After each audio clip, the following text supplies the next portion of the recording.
नमस्कार साथियों, मैं राजेंद्र मंडलोई फिर से आपके सामने नया वीडियो लेकर आया हूं। जैसा कि आप सभी जानते हैं कि हमारे चैनल के माध्यम से क्लास 9th टू 12th की इंग्लिश को हम कवर कर रहे हैं। फिलहाल हमारा जो टॉपिक चल रहा है वो हमारा टॉपिक चल रहा है ग्रामर। क्या चल रहा है? ग्रामर। इसके 2 वीडियोज़ में पहले प्रोवाइड कर चुका हूँ।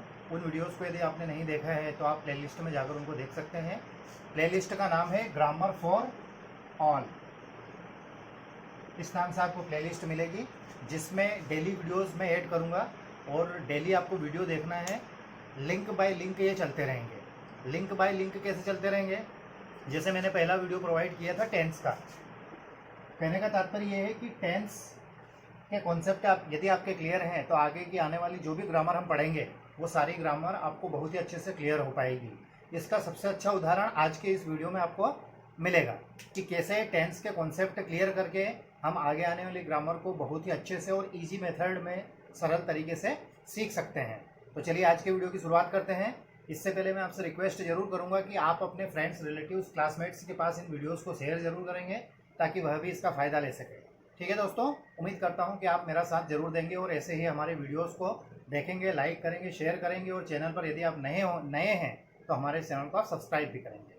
ठीक है दोस्तों, चलिए इसी उम्मीद के साथ आज के वीडियो की शुरुआत करते हैं। आज का हमारा जो टॉपिक है वो टॉपिक है इफ अनलेस। ठीक है, तो जो हमारी कक्षा 9वीं से लगाकर 12वीं तक इंग्लिश का जो सिलेबस है उसके अकॉर्डिंग प्रतिवर्ष इफ और अनलेस का प्रयोग पूछा जाता है। और यदि आप किसी दूसरी कॉम्पिटिटिव एग्जाम की भी तैयारी कर रहे हैं तो उसमें भी इफ और अनलेस से रिलेटेड क्वेश्चन पूछे जाते हैं। आज मैं आपको जो सरल तरीका बताने जा रहा हूँ उस एक ही तरीके से इफ, अनलेस और साथ ही कल के वीडियो में जो हम टॉपिक लेंगे वह भी इसी फार्मूले के अकॉर्डिंग आप अच्छे से सीख सकते हैं। तो वो कल होगा नो सुनर देन। क्या होगा? No sooner then. ठीक है, तो मैं एक ही तरीका आपको ऐसा बताऊंगा कि जिससे आप इफ, अनलेस और नो सुनर देन दोनों को बहुत ही आसानी से और अच्छे से सीख सकते हैं। ठीक है दोस्तों, तो चलिए आज के वीडियो की शुरुआत करते हैं। इफ और अनलेस के क्वेश्चन किस प्रकार से पूछे जाते हैं, कैसे इनका प्रयोग होता है, यह भी हम देखेंगे। तो सबसे पहले टेंस में आपको क्या चीज़ याद होनी चाहिए जिससे कि हम इफ और अनलेस को अच्छे से क्लियर कर पाए। देखिए, जैसे आपने पढ़ा है टेंस में डू, डिड और डज, ये तीनों हेल्पिंग वर्ब है। और इन तीनों हेल्पिंग वर्ब का प्रयोग यदि आपको याद है कि इनका प्रयोग कब होता है, कैसे होता है, तो आप इफ और अनलेस को बहुत ही अच्छे से क्लियर कर पाएंगे। क्लियर है? तो मैं आपको पहले इनको डिफाइन कर देता हूं कि इनका प्रयोग कब होता है। जैसे डू और डज है, ये दोनों जो हैं इनका प्रयोग होता है प्रेजेंट इंडेफिनिट में। उम्मीद करता हूं आप मेरी बात से एग्री होंगे। और डिड का जो प्रयोग होता है वो होता है पास्ट इंडेफिनिट।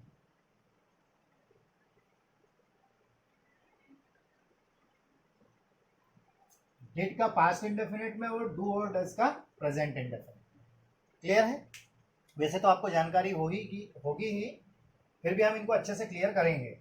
देखिए अब इनका प्रयोग कैसे है। मान लीजिए कि एक सेंटेंस दिया गया है, राम इट्स मैंगो।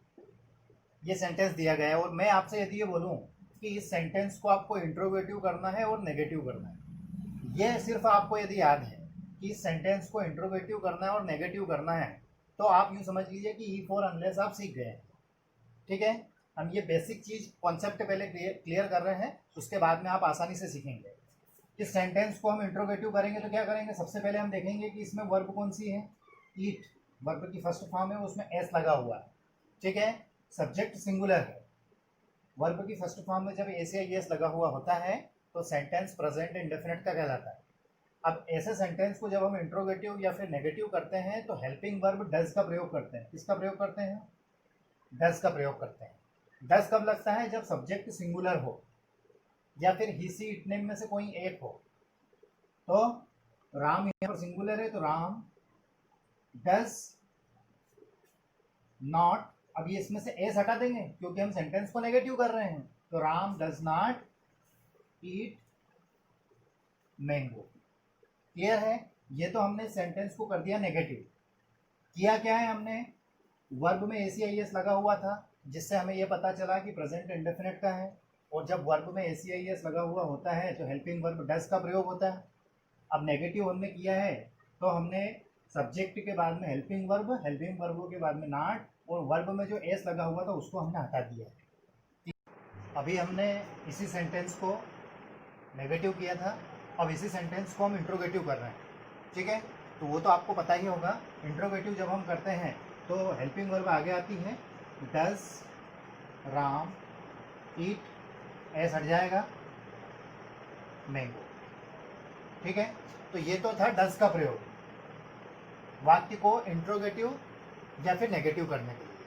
अब हम डू का प्रयोग देखते हैं। जैसे दे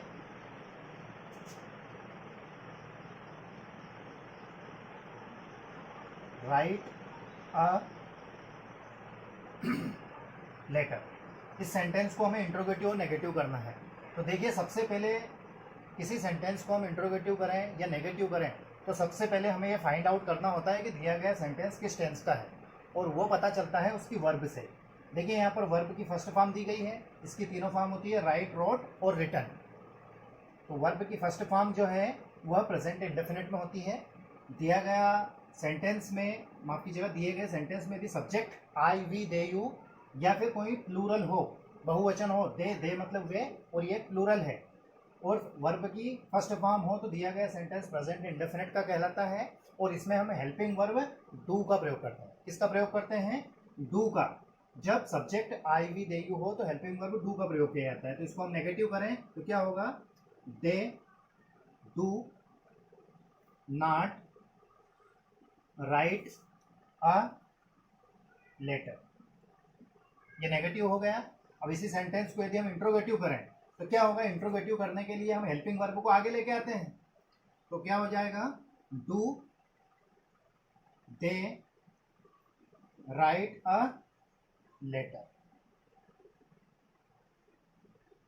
ये जो मैंने आपको दो सेंटेंस बताए हैं जिनको हमने इंट्रोगेटिव नेगेटिव किया है, यदि आपको ये याद है तो आप इफ और अनलेस सीख गए हैं। ठीक है, दूसरी बात, अभी हमने वाक्य को अफर्मेटिव से नेगेटिव करना सीखा, अब हमें नेगेटिव से वाक्य को अफर्मेटिव करना सीखना है। जैसे एक और सेंटेंस में दे देता हूं, रिवर्स करता हूं उसको, राम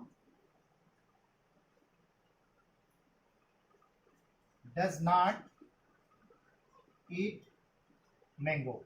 ये सेंटेंस था, ये नेगेटिव है क्योंकि हेल्पिंग वर्ब के बाद में, माफ कीजिएगा, सब्जेक्ट के बाद में हेल्पिंग वर्ब के बाद में नॉट, मेन वर्ब और ऑब्जेक्ट, ये स्ट्रक्चर जो रहता है वो नेगेटिव का रहता है। तो इसको हम अफर्मेटिव करेंगे। तो अफर्मेटिव कैसे करेंगे? वाक्य से डज नॉट को हटाएंगे। वाक्य में डज दिया गया था, मतलब जब अफर्मेटिव करेंगे तो वर्ब की फर्स्ट फॉर्म में एसीआईएस लगेगा। क्लियर है? तो देखिए, राम, अब डज नॉट हटेगा तो क्या हो जाएगा? It's mango. क्लियर है? ये चीज आपको याद होना चाहिए कि नेगेटिव से अफर्मेटिव कैसे करना। एक डिड का प्रयोग और देखते हैं।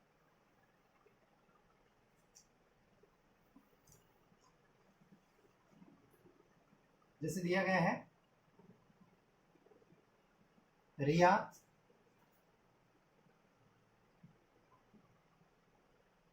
sang a song.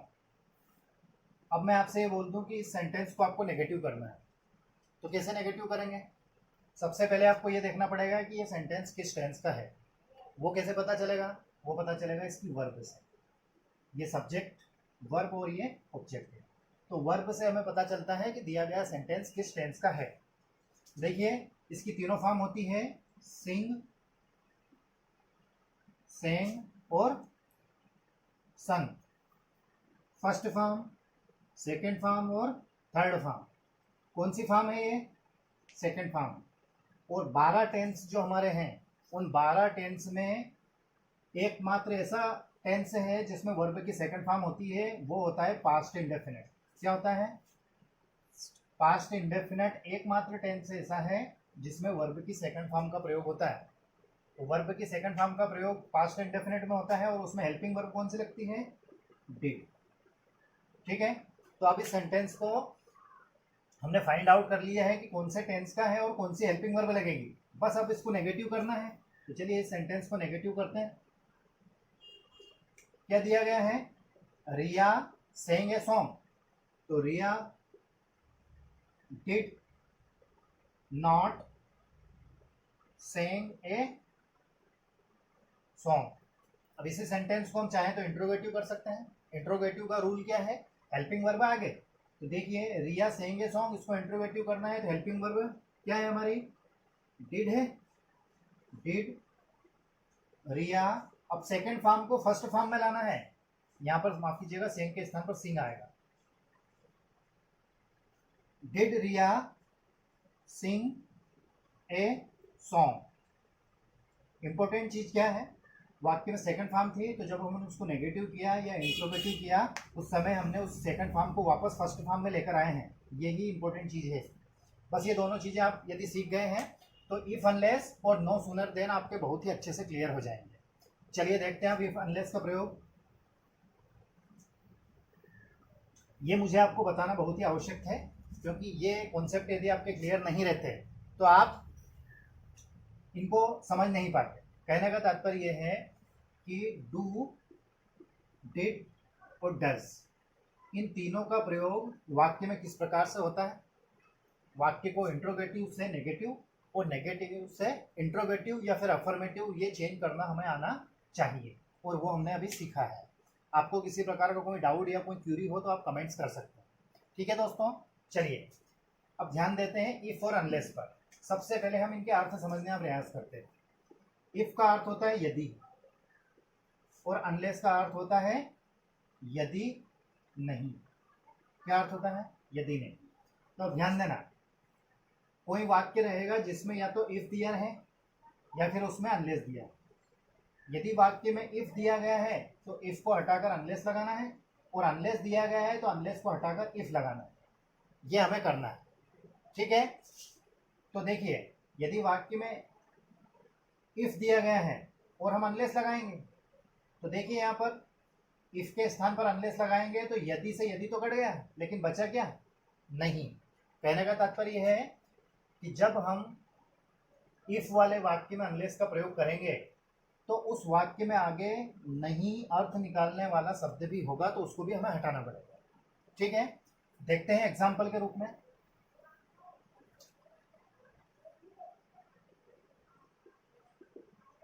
If you do not work hard,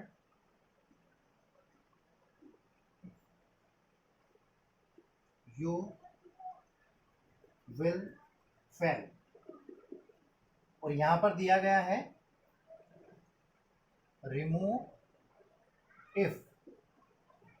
question है, ऐसा एग्जाम में आता है, यदि तुम कठोर परिश्रम नहीं करते हो तुम फेल हो जाओगे। वाक्य से इफ को हटाना है। अब वाक्य से इफ को हटाना है, अर्थात वाक्य में इफ के स्थान पर किसका प्रयोग करना है? अनलेस का प्रयोग करना। ठीक है, ये हमारा क्वेश्चन। देखते हैं। चलिए, जहां पर वाक्य में इफ दिया गया है उसको हटाकर हम क्या लगा देंगे? अनलेस लगा दिया। अब ध्यान देना, वाक्य में इफ दिया गया है, इफ को हटा रहे हैं। इफ का अर्थ क्या था? यदि, और लगाया क्या है हमने? यदि नहीं। तो यदि से तो यदि को हम रिप्लेस कर दिया, लेकिन नहीं अर्थ वाले सेंटेंस वर्ड्स को भी हमें इससे हटाना पड़ेगा। जैसे दिया गया है डू नॉट, तो डू नॉट का अर्थ क्या हो रहा है? नहीं। कहने का तात्पर्य है कि जब वाक्य में इफ दिया गया हो और उसको हमें हटाना है और अनलेस लगाना है, तो वाक्य में यदि डू नॉट, डिड नॉट और डज नॉट क्या क्या, डू नॉट, डिड नॉट और डज नॉट दिया गया है तो उसको भी हम हटाएंगे। ठीक है, तो इफ के स्थान पर तो हमने अनलेस लगा दिया, यू, अब डू नॉट हटाएंगे तो आगे क्या आएगा, unless you work hard you will fail. Clear है।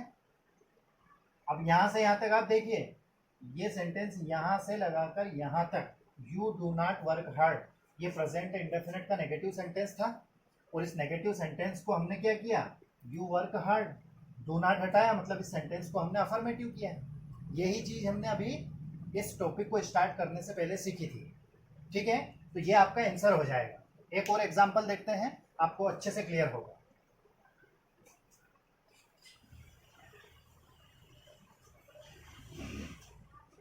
एग्जाम्पल नंबर 2 है,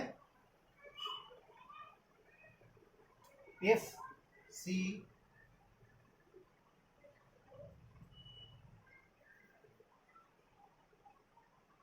does not sing a song, she could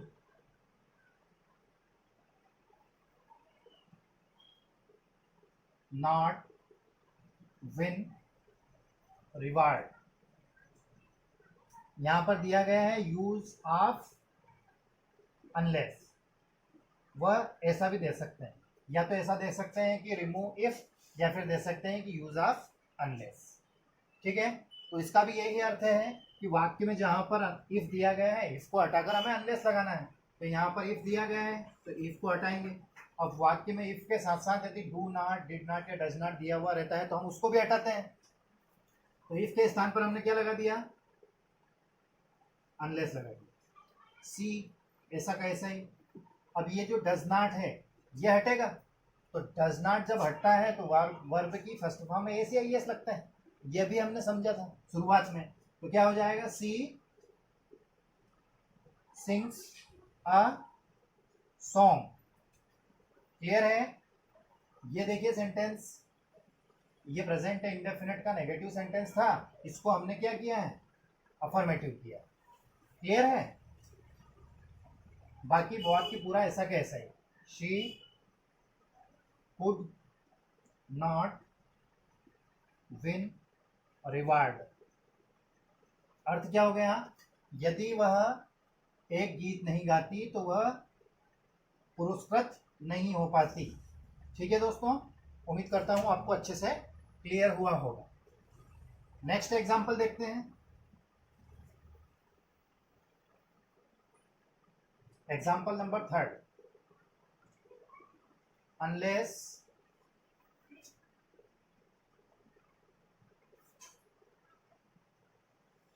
सी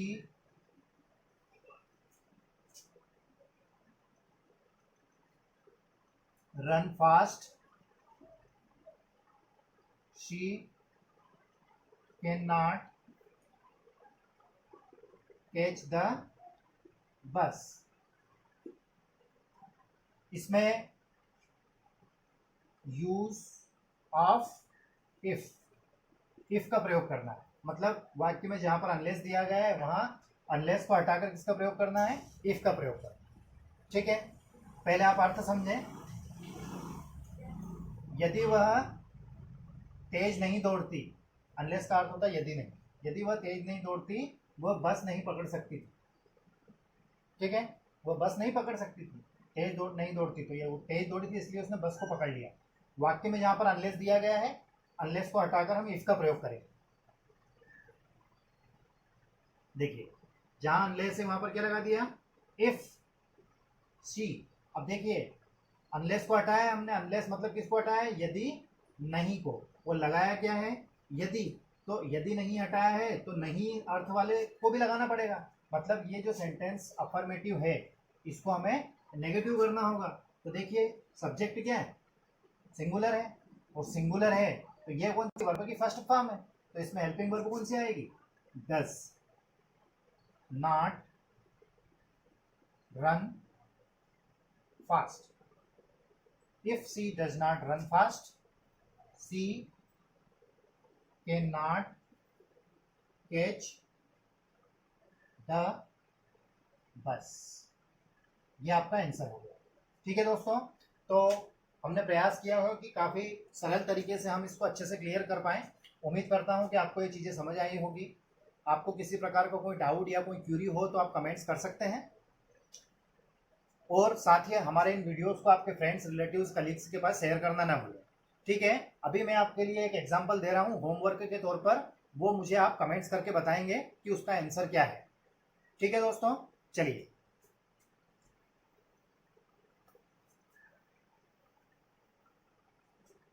ये आपके होमवर्क के लिए, if she comes I would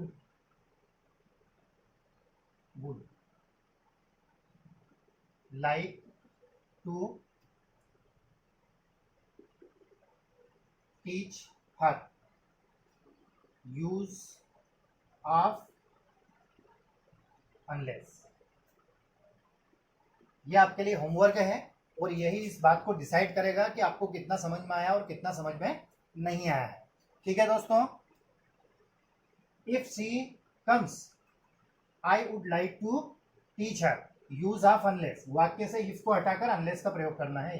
ये आपके लिए होमवर्क है, और ये आप मुझे कमेंट्स करके बताएंगे। उम्मीद करता हूँ आपको वीडियो पसंद आया होगा। यदि आपको वीडियो पसंद आया है तो आप वीडियो को लाइक करें, शेयर करें, और अपने फ्रेंड्स, रिलेटिव्स को भी इस बारे में जानकारी दें कि हमारे इस चैनल के माध्यम से कक्षा 9वीं से लगाकर 12वीं तक की A to Z इंग्लिश को कवर किया जा रहा है, और फिलहाल हम ग्रामर स्टार्ट कर रहे हैं। पिछले वीडियोज़ यदि आपने नहीं देखे हैं तो उन वीडियोज़ को देखने के लिए आप प्लेलिस्ट में जाकर देख सकते हैं। Text book, work book, grammatical portion A to Z grammar. Thank you very much for watching.